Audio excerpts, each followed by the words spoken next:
हरि ओम शांति शांति शांति। अज्ञानतिमिरान्धस्य ज्ञानाञ्जनशलाकया चक्षुरुन्मीलितं येन तस्मै श्रीगुरुवे नमः। आप सभी का बहुत बहुत स्वागत। पिछली वीडियो में हमने चर्चा किया था कि इस वीडियो में हम अनुस्वार के उच्चारण की चर्चा करेंगे। आइए अनुस्वार के ऊपर आज हम समझें कि अनुस्वार को कैसे उच्चारण किया जाए, अनुस्वार को बोला कैसे जाए। इसे समझने के लिए हमें इस वीडियो को पूरी तरीके से देखना बहुत ज़रूरी है। इसीलिए आप सभी से निवेदन, हमारे YouTube चैनल को सब्सक्राइब करें। अगले हर वीडियो को तुरंत देखने के लिए, उसकी जानकारी के लिए बेल आइकन दबाना न भूलें और धीरज के साथ पूरे वीडियो को देखें। विशेष करके बच्चे इस वीडियो को ज़रूर देखें, जिससे कि उनका उच्चारण बहुत सुंदर हो जाए, खूब शुद्ध हो जाए। आइए हम सभी आज के विषय में प्रवेश करते हैं। तो पिछले वीडियो में हमने देखा अ के ऊपर जो यह बिंदी है, इसी को अ के ऊपर जो बिंदी है इसी को अनुस्वार कहते हैं। या श के ऊपर बिंदी शंकर। इस अनुस्वार या बिंदी का अलग अलग जगह अलग अलग कारणों से उच्चारण में भेद आता रहता है। उस भेद को हमें समझना है। तो इस भेद के लिए हमें समझने के लिए व्याकरण के एक सूत्र को हम सभी थोड़ा सा समझेंगे। बहुत कठिनाई में, बहुत भीतर प्रवेश नहीं करेंगे, हल्का सा समझेंगे और उसी से हमारे समस्त शंकाओं का निवारण हो जाएगा। आइए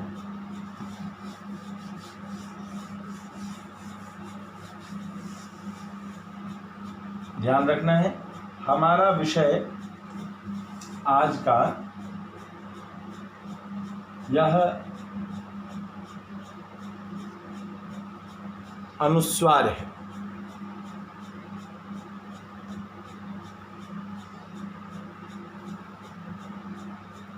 जो यह अ के ऊपर बिंदी है, इस अनुस्वार को हम सभी समझ रहे हैं। अब देखिए, जगह जगह यह अनुस्वार का उच्चारण बदलता रहता है। इसलिए इसके उच्चारण को समझने के लिए कुछ सूत्रों की रचना या समझदारी की आवश्यकता है। तो अ, इस पर यह अनुस्वार। संस्कृत व्याकरण कहता है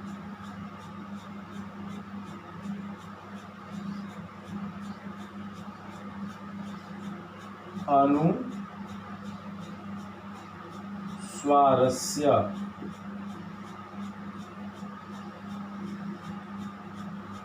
ययि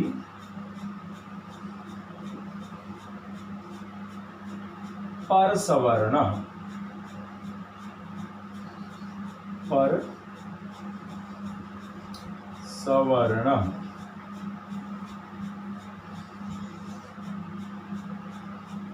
ठीक। अनुस्वारस्य, अनुस्वार का, यह जो अनुस्वार है उसका यही, यही का मतलब यह हुआ, ऐसे 14 माहेश्वर सूत्र में वर्णों की जो संख्या बताई गई है, उसमें हयवरट से लेकर के कपय के बीच में आए हुए समस्त वर्ण, इनके होने पर, अनुस्वार के बाद इनके होने पर पर सवर्ण उसी उच्चारण, उसी वर्ण के पर परम जो पांचवा है उसका उच्चारण होगा। तो अब हमें समझना क्या है कि यह पर सवर्ण का मतलब यह है कि यदि वो उनका उच्चारण आपको क के आधार पर कंठ के से होगा तो उनका उच्चारण हो जाएगा ङ क ख ग घ ङ। यदि वो च के साथ उच्चारण किए जाने वाले वर्ण हैं तो तालु से उच्चारण होने पर उनका उच्चारण हो जाएगा य। और यदि वो ट ठ ड ढ ण के साथ उच्चारण किए जाने वाले हैं तो उनका उच्चारण हो जाएगा ण। यदि वह त थ द ध न के साथ उच्चारण किए जाने वाले वर्ण हैं तो उनका उच्चारण हो जाएगा न। यदि वे प फ ब भ म के जैसे उच्चारण किए जाने वाले हैं तो उनका उच्चारण हो जाएगा म। अर्थात इस प्रकार से अनुस्वार का यही प्रत्याहार होने पर परसवर्ण आदेश हो जाता है, ऐसे संस्कृत भाषा में कहते हैं। अब रही बात कि अनुस्वार तो हम सभी समझते हैं, पर्ण सवर्ण पर सवर्ण को भी अभी हम लोग समझेंगे। सबसे पहले यही शब्द को समझना है कि किन वर्णों के होने पर अनुस्वार का परिवर्तन होता है उच्चारण में। अन्यथा अनुस्वार का उच्चारण जो सामान्यतः म के रूप में होता है वही रहेगा। जैसे हम सभी यहाँ पर देखते हैं कि अनुस्वार त्व पे लगा तो इसका सामान्य उच्चारण होता है त्वम, ठीक है। अब इसे हम यही पर सवर्ण के आधार पर के सूत्र पर समझने की कोशिश करेंगे। तो पहले यही समझेंगे। तो य से लेके य तक क्या है, तो जो सामान्य विद्यार्थी हैं उनको क्लिष्ट संस्कृत के व्याकरण में प्रवेश करने की जगह हम सरल भाषा में समझाते हैं। सारे व्यंजन वर्ण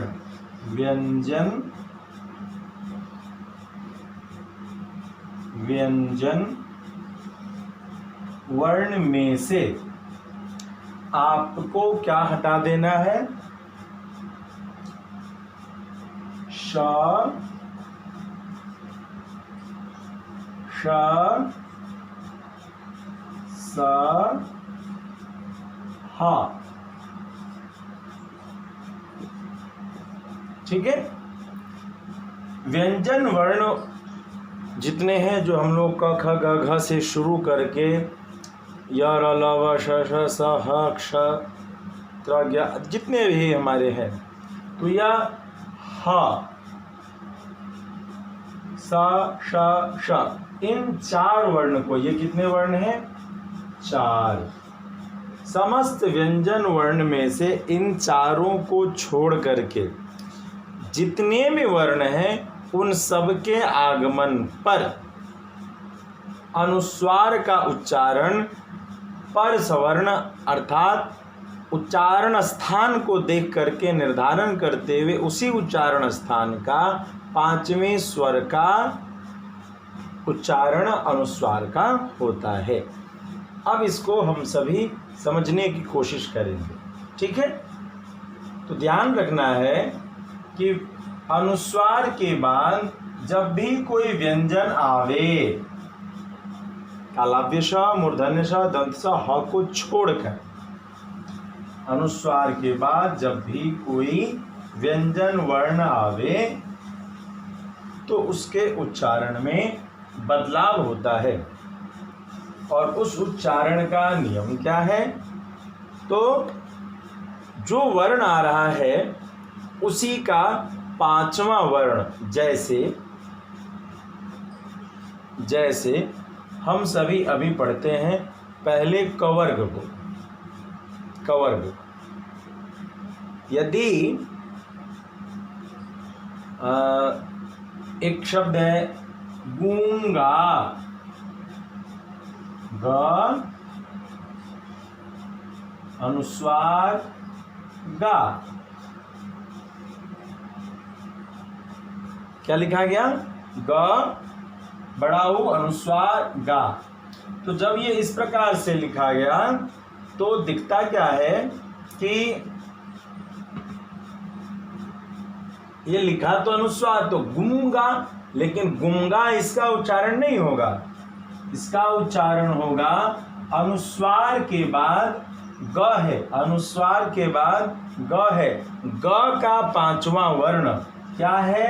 पढ़िए, क ख ग घ, जिसको हम सभी अंगा कहते हैं, और इसका उच्चारण हो जाएगा गूंगा।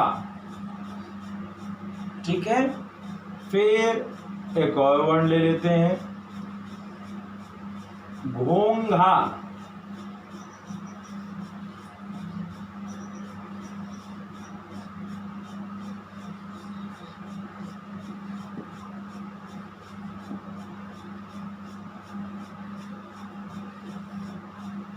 घोंघा। और एक उदाहरण ले लेते हैं,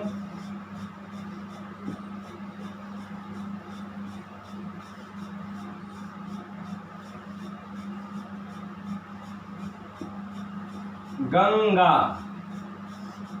अर्थात अनुस्वार के बाद यदि क ख ग घ ङ में से कोई होगा तो उसका उच्चारण आधा अंग हो जाएगा, और इसीलिए इसका उच्चारण गूंगा, घोंघा, गंगा, डंगा, नंगा, महंगा आदि इस प्रकार से अंगों का उच्चारण यहाँ देखने को मिलेगा।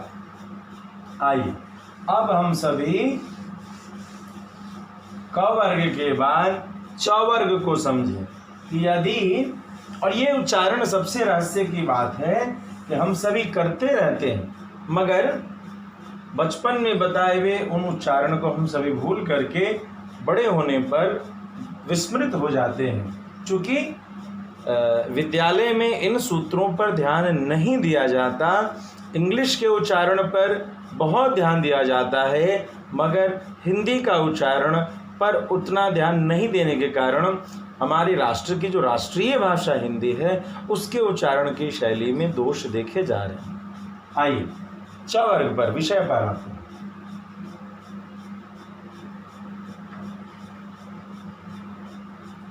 ई पर अनुस्वार जन,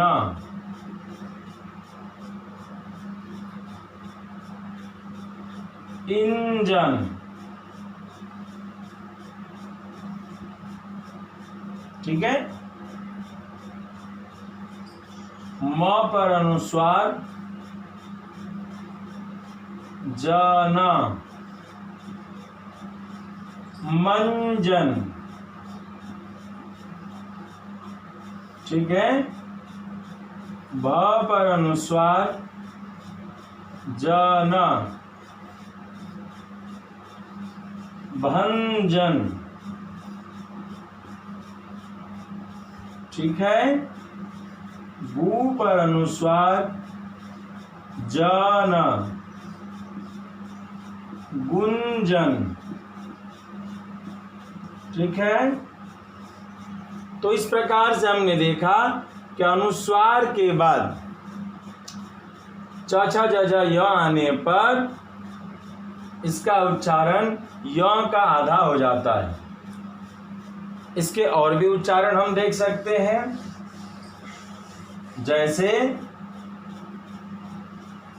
जैसे कि चंचल। चंचल य हो जाता है आधा य। अब आइए ट ठ ड ढ ण होगा तो क्या होगा, और क्या हम नहीं जानते हैं? हम जानते हैं, हम हमेशा इसका उच्चारण करते हैं, लेकिन हम इस पर ध्यान नहीं देते। जैसे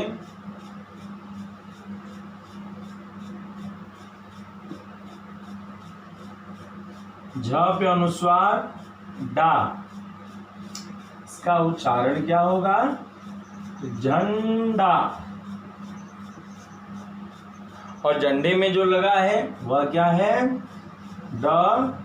ड पर अनुस्वार, ड का डा, इसका उच्चारण होगा डंडा। ठीक है, डंडा। घ, घ पर अनुस्वार, ट में बड़ी टी, इसका उच्चारण क्या होगा? घंटी।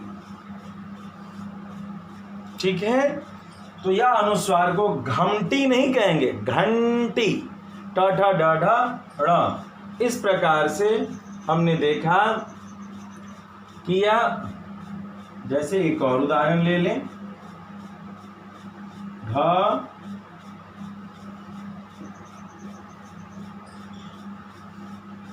ढूंढना, ढूंढना,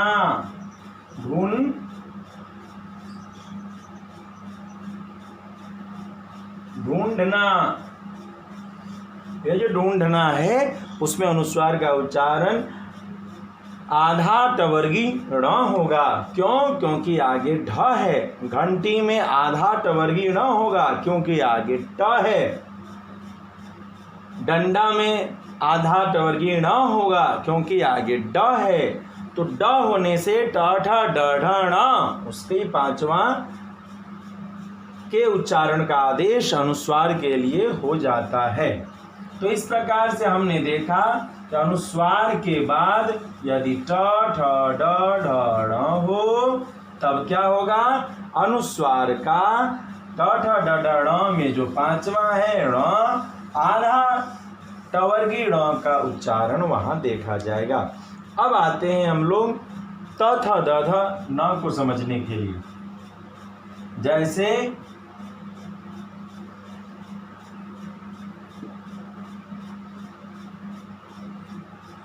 स पे अनुस्वार संत, इसका उच्चारण क्या होगा? संत। ठीक है, संत।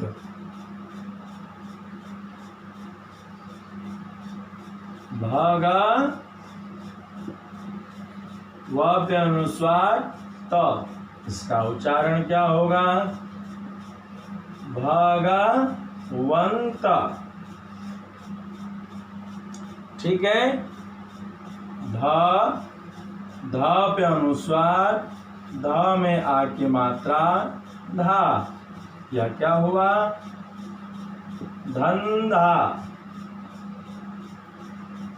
ठीक है, ग, ग पे अनुस्वार, द का दा, गंदा।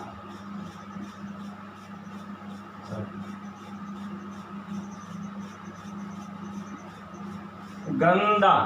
तो इस प्रकार से हमने देखा, यहाँ त होने से त का पांचवा अनुस्वार का न हो गया, यहाँ भी त होने से अनुस्वार का पांचवा, त का पांचवा न हो गया, यहाँ ध होने से अनुस्वार का ध का पांचवा न हो गया, यहाँ द होने से अनुस्वार का उच्चारण द का पांचवा न हो जाता है। अर्थात अनुस्वार के बाद यदि त, थ, द, ध न हो तो उस अनुस्वार का उच्चारण त, थ, द, ध, न में जो पांचवा न है उसका आधा स्वतः हो जाएगा। और इसके बाद आते हैं हम सभी प, फ, ब, भ, म को समझने के लिए कि उसके बाद यदि अनुस्वार के बाद यदि प, फ, ब, भ, म हो तो क्या होगा? तो हम सभी इसको बोलते हैं। जैसे अ और अनुस्वार, ब में आ की मात्रा, इसका उच्चारण होगा अम्बा। ठीक है, अम्बा। प पर अनुस्वार प, इसका उच्चारण क्या होगा? पंप, पंप, द पे अनुस्वार भ, इसका उच्चारण क्या करेंगे? दंभ।